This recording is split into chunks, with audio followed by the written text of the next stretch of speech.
to the Popish Plot. I'm Nate. I'm Jessica. And I'm Mike. And in case you couldn't tell from that intro, we're going to be talking about musical saints. Next, we have Blessed Hermann of Reichenau, 1013 to 1054. He made musical instruments and composed chants. Possibly the Salve Regina. I did not know that. Or the Alma Redemptoris Mater. Wow. That's amazing. Well done, Blessed Hermann. Yeah. Even if you didn't do those things, well done nonetheless, because you're blessed. Boom.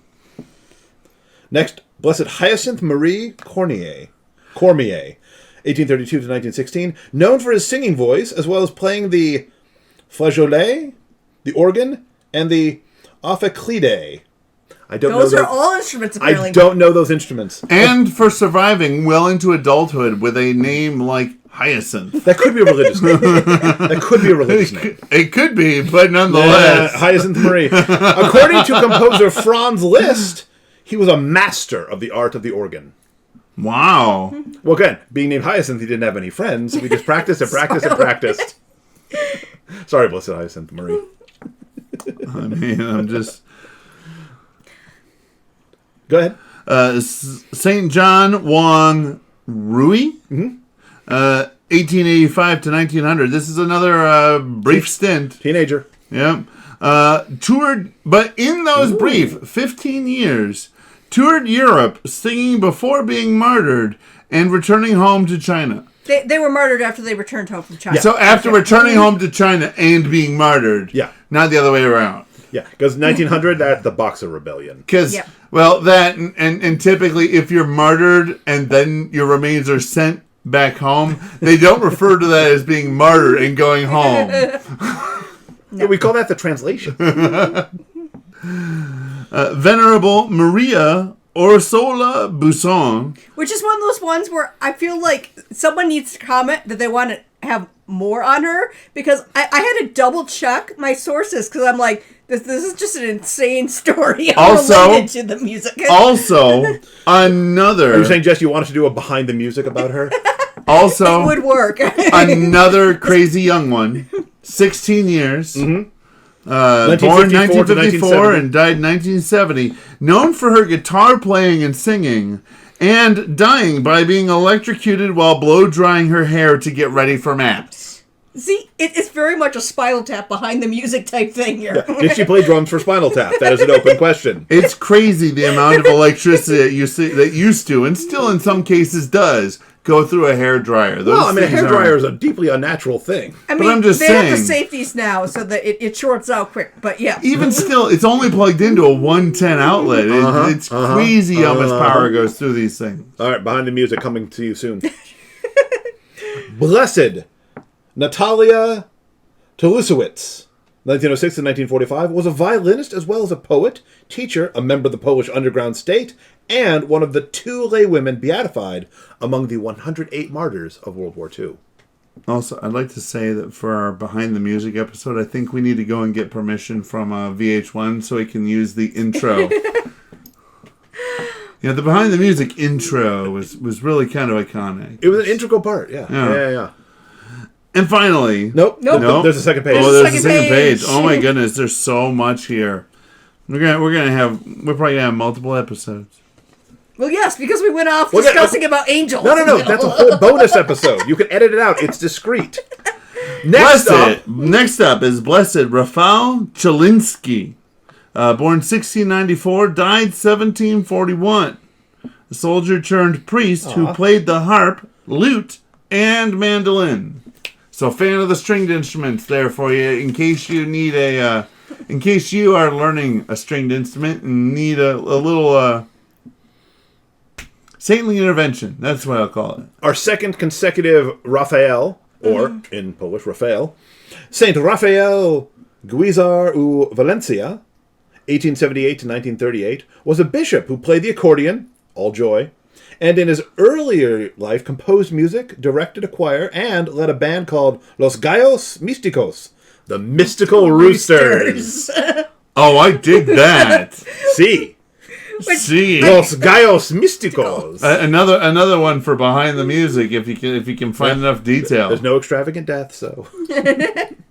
But still, like, I don't know if this was a band like his high school, like, you know, they had a garage band. What was the terrible breakup of Los Gallos Místicos about? Or if it was like when he was like, you know, studying to be a priest, and it was a bunch of priests. You know, was it the fact? And they're like, okay, like we always talk about how Peter denied Jesus 3 times, but what about the rooster who did the crowing? But maybe, Michael, maybe it was the band was really looking to go and like pursue its break, and he's like, guys, I love you, but I have to go become a priest. And that's the breakup moment, you know? Yeah, and then they brought in David Lee Roth to replace him. Yeah. Plus, and then later on, Then they became Van Halen. Later on, after their David Lee Roth burned out and left, they came back, and they couldn't.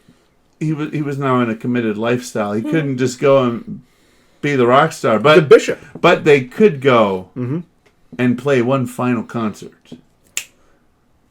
see, I'm thinking about the fact that I believe he was from Mexico. He played the accordion, and he was in a band.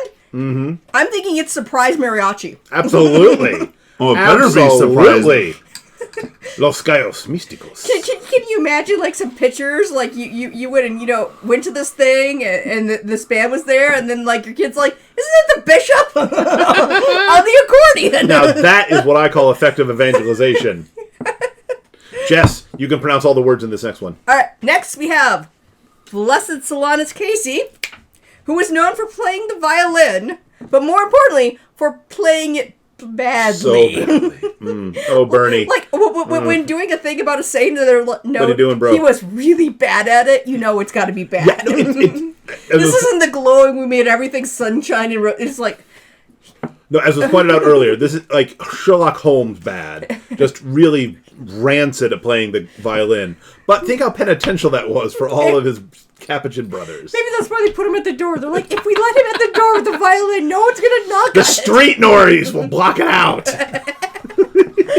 I'm just thinking that the more I hear about this guy, the more I hear about him leading souls to heaven. Hey, he was known in his life as a miracle man, so yeah. Yeah. Plus, we're Michiganders. We're partial. Yep.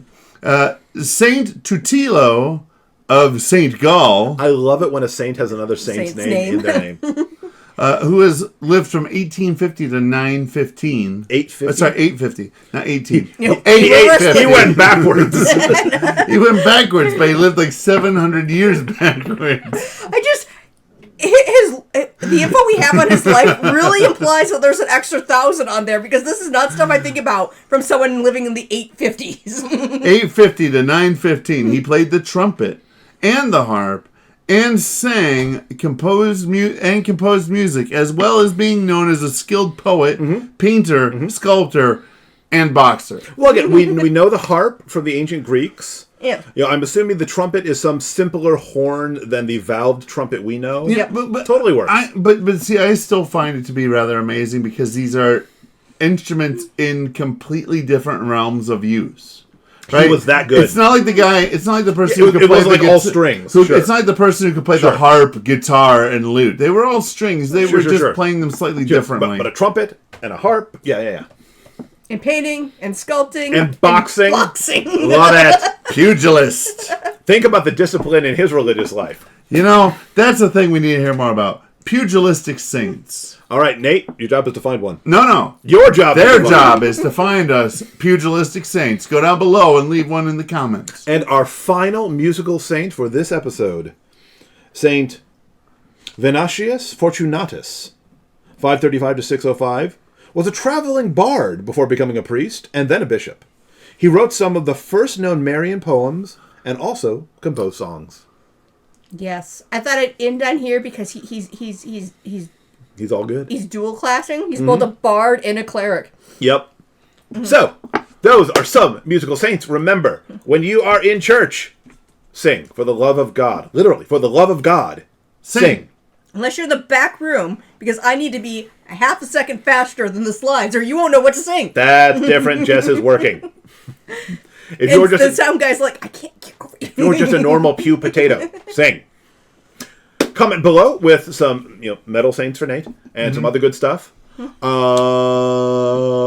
Like this episode, subscribe to our channel. Like this episode, subscribe to our channel. Ring the church bell. Musically, ring the church bell to be notified the next time we make a delightful noise for the Lord. And until that next time, remember to live your faith. Love your faith. And stay in tune.